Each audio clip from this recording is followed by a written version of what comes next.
एक रील आया प्रमोशन का फोटो, दूसरी रील वेकेशन का फोटो, तीसरी रील शादी का एल्बम, लग्जरियस शादियां हो रही हैं, राइट। ये 20s और 30s के लोगों में ज्यादा देखा गया है। बहुत लोगों को टाइम की टेंशन होती है कि अगर मैं 3-4 साल यहाँ पे दूंगा और कुछ नहीं हुआ तो फिर मैं क्या करूंगा, और इस चीज को आप प्रैक्टिकली कैसे ठीक कर सकते हो उसके बारे में थोड़ा बात कर रहे हैं। कहीं ना कहीं ये सोच रहे हो कि सारी प्रॉब्लम तो मेरे अंदर ही है, तो 1 मिनट रुक जाओ, पहले मेरी बात को सुन लो।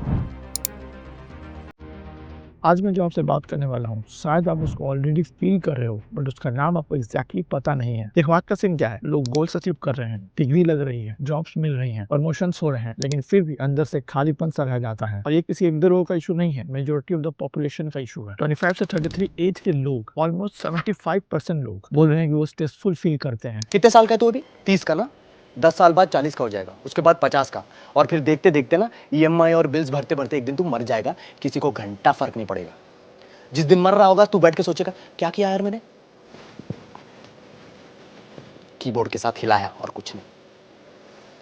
मुझे नहीं मरना ऐसे। और खास करके एआई के आ जाने के बाद चीजें बहुत ज्यादा बदल गई हैं, जिसको बताने की कोई जरूरत नहीं, जिसे हम normally day to day life में अपने देखते ही हैं, और बहुत सारे कंटेंट में भी वो अवेलेबल है। प्रॉब्लम हमारी ये है कि हमें पूरी जिंदगी का मैथ बचा गया है, लाइक स्कूल कंप्लीट करो, जॉब लो, पैसा कमाओ और हैप्पी हो जाओ। सिंपल लगता है सबको, राइट, क्योंकि ये एक कंफर्ट जोन बन चुका है। बस गूगल मैप्स की तरह इसको फॉलो करते जाना है, पता नहीं कहाँ जा रहे हैं, कहाँ जाके गिरेंगे। बट एट द एंड जो आप हैप्पीनेस सोच रहे हो ये इन लाइन में वेट कर रही है, वो होती ही नहीं है। उसके जगह पे क्या होता है, अगला टारगेट, अगला गोल, अगला कंपैरिजन, अगला प्रूफ कि हाँ मैं भी कुछ हूँ, और इस पर लूप को ही हम रैट रेस करते हैं। और यहीं से सबसे बड़ी और सबसे असली प्रॉब्लम शुरू होती है। क्राइसिस ये नहीं कि आप मेहनत कर रहे हो, क्राइसिस ये है कि आप गलत चीज से गलत चीज भरने की कोशिश कर रहे हो, जो कि कभी फुलफिल हो ही नहीं सकती। और वो भी एआई के जनरेशन में, जहाँ चीजें इतनी फास्ट, इतनी स्पीड में चेंज हो रही है। ऐसे वीडियो आई थिंक आपको इंटरनेट में मिले या ना मिले, बट हाँ, ये वीडियो का बस एक ही पॉइंट ऑफ व्यू पर कि मैं आपको वर्क हार्ड करने के लिए नहीं बता रहा, और ना ही आपको कोई एडवाइस देने आया हूँ इस वीडियो के माध्यम से, और ना ही कोई ऐसा सिस्टम बेचना आया हूँ जो आपको और भी ज्यादा बिजी बना दे। यहाँ हम बस एक ऑनेस्ट बात करने आए हैं कि जो आप फील कर रहे हो वो एक्चुअली में आ कहाँ से रहा है, और फिर प्रैक्टिकली लेवल पे हम इसको कैसे ठीक कर सकते हैं, वो सारे स्टेप्स मैं आपको इस वीडियो में बताने वाला हूँ। और हाँ, अगर आप कहीं ना कहीं सोच रहे हो कि सारी प्रॉब्लम तो मेरे अंदर ही है, तो 1 मिनट रुक जाओ, पहले मेरी बात को सुन लो। इमोशंस थोड़ी देर के साइड में रखते हैं, नंबर्स की बात करते हैं, क्योंकि नंबर कभी झूठ नहीं बोलते हैं। पिछले साल 85% से ज्यादा एडल्ट्स ने हाई एक्सट्रीम स्ट्रेस फील किया। एक बार यूके का डाटा देखते हैं, वहाँ पे 80% से ज्यादा लोग बोल रहे हैं कि वो बर्नआउट फील कर रहे हैं। सोचिए जरा, अब जिनसे बात करते हो, जिनसे कॉम्पीट करते हो, जिसके साथ रहते हो, 5 में से 4 लोग तो ऑलरेडी थक चुके हैं। और नेक्स्ट वाला नंबर तो मुझे पर्सनली बहुत ज्यादा हिला देता है। 40% से ज्यादा लोगों ने पिछले साल अपनी जॉब छोड़ दी, सिर्फ मेंटल इलनेस की वजह से। मतलब पूरी जनरेशन इस सिस्टम को देख करके बोल रही है, खास करके कॉर्पोरेट जॉब्स को देख करके बोल रही है, बस यार अब नहीं। ये कोई लेजीनेस नहीं है, ये कोई वीकनेस नहीं है, ये बस एक सिग्नल है जो कि आपको इंडिकेट कर रहा है, बट आप समझ नहीं पा रहे। और फिर भी दूसरों को देख करके हम खुद को ये ब्लेम करते रहते हैं कि शायद मैं वो स्ट्रांग नहीं हूँ जो मुझे एक्चुअली में बनना चाहिए था यहाँ पे, और शायद मैं इन सभी चीजों को ठीक से हैंडल नहीं कर पा रहा हूँ, ये मेरे लिए है ही नहीं। पर एक सवाल आप लोगों के माइंड में जरूर आया होगा, जो कि मैंने वीडियो को शुरुआत में ही बताई थी, ये सबसे ज्यादा 25 से 33 साल के लोगों पे ही क्यों हो रहा है। मतलब अगर सिंपल वे में मैं बताऊं तो पहला स्टेप ये है कि आपको इस एज में एक्सप्लोर करना चाहिए नई नई चीजों को। कौन हो आप, कौन सा काम आपको एक्चुअली सूट करता है, और कौन से रिलेशनशिप में आपको जाना चाहिए। बट आइरनी देखो, सोसाइटी बोलती है कि एक्सप्लोर करो, मैंने मना नहीं किया, बट 25 तक सब कुछ डिसाइड हो जाना चाहिए, करियर से, रिलेशनशिप से, लाइफ का डायरेक्शन से। तीनों एक बार में इतनी जल्दी करना पॉसिबल है? मे भी नहीं। दूसरा एस्पेक्ट इंस्टेबिलिटी। इस एज में बहुत सारे जॉब्स को चेंज करते रहते हैं, साथ ही सिटीज चेंज होती हैं, लोग आते जाते रहते हैं, रिलेशनशिप बनती और टूटती है। डेवलपमेंट के हिसाब से बहुत अच्छा है, क्योंकि हम लोग बहुत सारी नई चीजें सीख रहे हैं दूसरे लोगों से, पर एक्सपेक्टेशन के हिसाब से क्या ये सही है? नहीं। आपको यहाँ पे स्टेबल होना चाहिए उनके हिसाब से, like stable job, stable future, stable relationship, everything. इसका एस्पेक्ट पता क्या है? इन्फिनिट पॉसिबिलिटी का इल्यूजन। बट लेट 20s आते आते रियलिटी दिखनी शुरू हो जाती है। बस आपने एक बात को चूज किया और सारे डोर्स ऑटोमेटिकली बंद हो गए आपके लिए। बहुत सारे लोग तो बहुत सारे ट्रैप में फंस जाते हैं, ईएमआई लोन, स्टूडेंट लोन लेकर बैठा हुए हैं, टाइम इन्वेस्टमेंट। बहुत लोगों को टाइम की टेंशन होती है कि अगर मैं 3-4 साल यहाँ पे दूंगा और कुछ नहीं हुआ तो फिर मैं क्या करूंगा, हमने तो गया मेरा। और चौथा ना, बहुत ज्यादा इंपॉर्टेंट है, सोशल मीडिया इंस्टेबिलिटी। ऑनेस्टली सब बताऊंगा, इसको लाइटली मत लेना, ये बहुत ज्यादा इंपॉर्टेंट पार्ट बन गया है आज की जनरेशन के लिए। इमेजिन करो, जस्ट आप बेड पे लेटे हुए हो और अपनी मेसी लाइफ जी रहे हो, और हाथ में 5.5 इंच का फोन है आपका। आप बस दूसरों की परफेक्ट लाइफ देखे जा रहे हो, स्क्रॉल करते जा रहे हो, देखे जा रहे हो। एक रील आया प्रमोशन का फोटो, दूसरी रील वेकेशन का फोटो, तीसरी रील शादी का एल्बम, लग्जरियस शादियां हो रही हैं, राइट। बट जो आप उनकी वीडियो में नहीं देख पाते हो, जो आपको नहीं दिखा जाता है वो है उनका सेल्फ डाउट, उनका स्ट्रेस, उनका फाइट, उनका फियर। अब जस्ट इमेजिन करो अपनी रॉ लाइफ को आप उनके लाइफ से कंपेयर कर रहे हो जो कि एडिट की गई है, क्योंकि ये भी वीडियो एडिट करके ही जाएगी। मैं भी बहुत ज्यादा रुक रहा हूँ बीच में बोलते बोलते, बट ये वीडियो को एडिट करके आपको ऐसा दिखाया जाएगा कि मैं तो रुक ही नहीं रहा बीच में, मैं तो आपको फ्लुएंटली बोलते जा रहा हूँ, बट ये रियलिटी थोड़ी ना है, मैं तो बहुत बार रुक रहा हूँ बीच में। तो यही रील की लाइफ होती है। सभी को देखने के बाद आपको बस यही लगता है कि अरे यार मैं तो पीछे ही रह गया। रिसर्च क्लियर है, ज्यादा सोशल कंपैरिजन मतलब ज्यादा एंजाइटी, ज्यादा डिप्रेशन, और इस बात में हमें बिल्कुल सरप्राइज नहीं होना चाहिए। 1975 में 25 से 34 साल के लोग 45% लोग इंडिपेंडेंट थे, फुल टाइम जॉब, शादी, बच्चे, एवरीथिंग। और 2024 का डाटा देखो तो 25% से भी कम हो गया है इसका परसेंटेज। क्योंकि फंडा सिंपल है, हाफ से ज्यादा जो जनवाई है जिनका जन्म 1981 से लेकर 1996 के बीच में हुआ है वो अभी भी शादीशुदा नहीं हुए हैं। और इसलिए नहीं क्योंकि वो इनरिस्पॉन्सिबल है, बट इसलिए क्योंकि आज का सिस्टम अफोर्ड कर पाना बहुत ज्यादा मुश्किल है उन लोगों के लिए जो लोअर क्लास और मिडिल क्लास फैमिली से आ रहे हैं। और अभी मैं एक और टॉपिक यहाँ पे छोटा सा ऐड करना चाहूंगा। अभी बच्चे ना करने का भी ट्रेंड बहुत ज्यादा चल रहा है। अगले साल की रिप्रोडक्शन एज को कंपेयर करो आज की रिप्रोडक्शन एज से, तो वो बहुत ज्यादा डिक्रीज हो रही है। और इन सभी टॉपिक में बहुत सारी वीडियोस ऑलरेडी बनी हुई है, बहुत सारी बातें ऑलरेडी चल रही हैं, तो इसके बारे में अभी उतना डीप नहीं जा रहा हूँ। इसलिए दूर से जो पिक्चर है ना ऐसी दिखती है, एक्सप्लोर भी कर रहे हो, डिसाइड भी कर रहे हो, अनस्टेबल भी हो गए हो, स्टेबल भी बन रहा है, ऑप्शन तो कम हो रहे हैं उन लोगों के लिए जिनको कोई स्किल नहीं है। और यही कहा जाने के बाद स्किल्स को सीखना कितना ज्यादा इंपॉर्टेंट हो गया है वो आप न्यूज में देख सकते हो। कितने कितने लोगों को जॉब से निकाल दिया जा रहा है सिर्फ एआई की वजह से, क्योंकि वो अपने स्किल्स को अपडेट नहीं कर पा रहे हैं। बट हम लोग अपना कंपैरिजन 24/7 चालू रखते हैं। अब थोड़ा डोपामिन के फंडे के बारे में जानते हैं, क्योंकि बिना इसको जाने आप कोई भी डिसीजन ठीक से ले ही नहीं पाओगे। शायद ये थोड़ा अजीब लगे बट सच यही है, जो अचीवमेंट आप चेस कर रहे हो उसका डोपामिन चेस के टाइम पे ज्यादा मिलता है कंपेयर विद जो मिलने वाला रिवॉर्ड है। डोपामिन वांटिंग, परसुइट और मोटिवेशन के लिए है। जब आप गोल के लिए काम करते हो तो आपका ब्रेन फ्लूड होता है डोपामिन से कि ये करने के बाद ये अचीव होने वाला है, तो आप उसमें पूरा दिन रात लगाने के लिए रेडी हो जाते हो। इसलिए आप कोई भी ऑब्स्टिकल्स को आराम से क्रॉस कर सकते हो, क्योंकि आप अंदर से मोटिवेटेड हो, आप एनर्जाइज्ड हो। और जैसे ही आप उस चीज को अचीव कर लेते हो, क्रैश। ब्रेन बोलता है चलो भाई ये अचीव करना था, गोल हो गया कंप्लीट, अब चलो दूसरे में चलते हैं। और इसी लूप में हम फंसते रह जाते हैं। अगर एक एग्जांपल देना हो तो लाइक अगर कोई बंदा माउंटेन चढ़ रहा है तो उसको माउंटेन में चढ़ने के बाद उतनी खुशी नहीं मिलेगी जितनी उसको माउंटेन के चढ़ते समय खुशी मिलने वाली है। फिर आता है हेडोनिक एडॉप्टेशन। इसमें जब आपको प्रमोशन, ड्रीम कार और जॉब मिलती है तो आप अपने आप को पावरफुल फील करते हो। मैक्स टू मैक्स 3 से 8 वीक्स में ही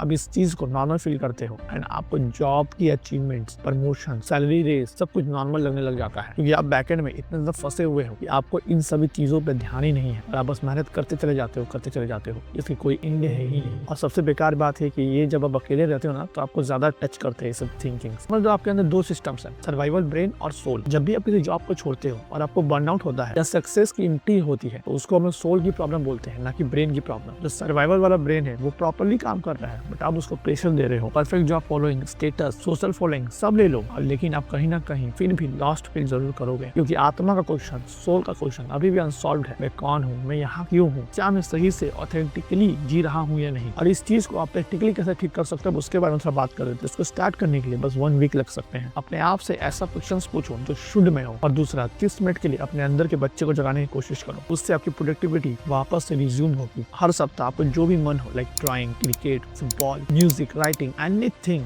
जो भी आपको पसंद है, जो भी आपका पैशन है उसको फॉलो करो। इससे आपका माइंड फ्रेश रहे और आप बर्नआउट फील नहीं करो। मानो या ना मानो, आप बहुत खुश नसीब हो कि आपने इस वीडियो को लास्ट तक देखा, क्योंकि जिनको रियलाइजेशन होने का होता है उनको होने में बहुत लेट हो जाता है, तो समय भी चली जाती है कि आप बदल के करेंगे क्या, कि अब तो बहुत कुछ हो चुका है लाइफ में। अब एक सिंपल सा क्वेश्चन है जो आपको अपने आप से तो पूछना ही चाहिए, अपने आप को कैसे फाइनेंशियली सेटिस्फाई करूं। उसके लिए बहुत सारी बुक्स आती हैं जो कि आप पढ़ सकते हो। मेरे पास भी कुछ बुक्स हैं। पहला बुक की अगर बात करूं तो ये rich dad poor dad, okay, जो कि रियली बहुत ज्यादा अमेजिंग बुक है। दूसरे की अगर बात करूं तो फिजियोलॉजी ऑफ मनी, ये बुक मैंने अभी तक स्टार्ट की नहीं है, मैं भी स्टार्ट करूंगा रिच डैड पुअर डैड के बाद, तो आप इस बुक को भी कंसिडर कर सकते हो अगर आप चाहो तो। एंड थर्ड बुक की बात करूं तो वो है ये बिल्ड नॉट टॉप, जो कि राजकुमारी की बुक है और रियली इसमें बहुत अच्छे लेसन्स दिए गए हैं जो कि आप कंसीडर कर सकते हो। तो ये बुक से आपको वो मेंटेलिटी मिलेगी जो कि मैं इस वीडियो में बात कर रहा हूँ। बट इस वीडियो में मैंने आपको इतनी इन्फॉर्मेशन दे दी है कि आपको इन बुक्स की जरूरत नहीं पड़ेगी। तो बस आज की वीडियो में इतना ही। आई होप आपको ये वीडियो बहुत ज्यादा पसंद आई होगी। पसंद आई तो एक लाइक जरूर कर देना और चैनल में नहीं हो तो सब्सक्राइब जरूर कर देना, ताकि ऐसे ही वीडियो के लिए स्टे ट्यून्ड, नोटिफिकेशन ऑन कर रखना। जय हिंद, वंदे मातरम।